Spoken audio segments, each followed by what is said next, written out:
ओम शांति।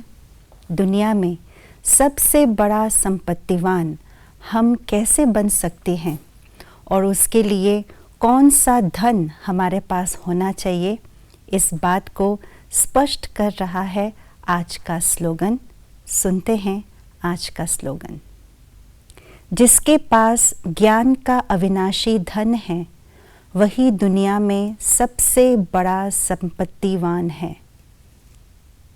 बाबा ज्ञान को लाइट भी कहते हैं, माइट भी कहते हैं और कभी कभी ज्ञान को दर्पण भी कहते हैं।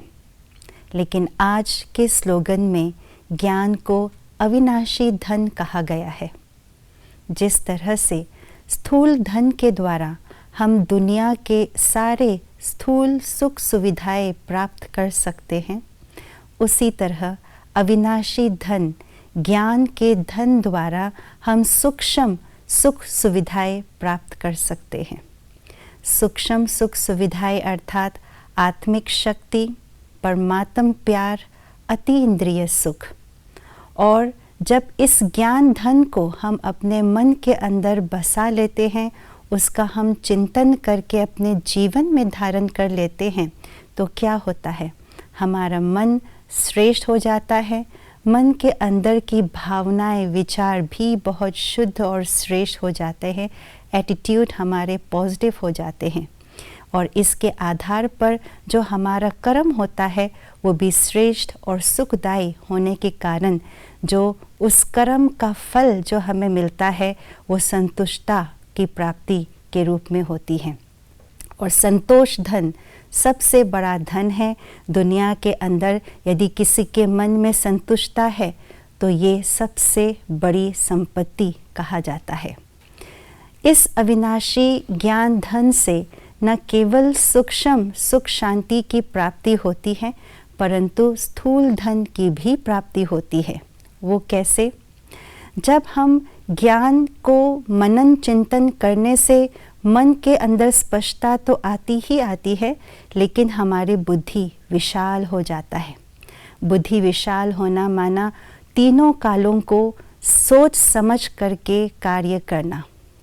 कौन सा समय चल रहा है, क्या कर्म करना है, क्या चीज़ है, उसको जब समझ करके हम कार्य करते हैं तो हमारे अंदर कार्य करने की जो एक्यूरेसी है, परफेक्शन है, वो आ जाते हैं। श्रम की महत्व हमें हमारे अंदर वो रहता है, समय का महत्व रहता है और साथ साथ हर इंसान का भी महत्व हम जान जाते हैं। पाई पाई को हम कैसे सफल करें, इस बात को समझ जाने के कारण से जो भी कर्म करते हैं उसमें सफलता की प्राप्ति होती है और धन हमारे पास आ जाता है, स्थूल धन। और उस स्थूल धन को बाबा कई बार कहते हैं पवित्र धन, क्योंकि उस धन को कमाने के पीछे हमारे मन की भावनाएं श्रेष्ठ है, शुद्ध है और ट्रस्टीपन है। ट्रस्टीपन भी सबसे बड़ी संपत्ति है। तो तीनों प्रकार की संपत्ति हमारे पास आ जाते हैं। संतुष्टता रूपी संपत्ति, ट्रस्टी रूपी संपत्ति और धन, स्थूल धन तो है ही संपत्ति का एक भाग। जो तीनों ही संपत्ति जिसके पास हो वही सबसे बड़ी संपत्तिवान बन जाते हैं। इसीलिए ज्ञान को अविनाशी धन कहा गया है। इस ज्ञान को हम अपने अंदर धारण करें और दुनिया के सबसे बड़े संपत्तिवान हम बन जाए। ओम शांति।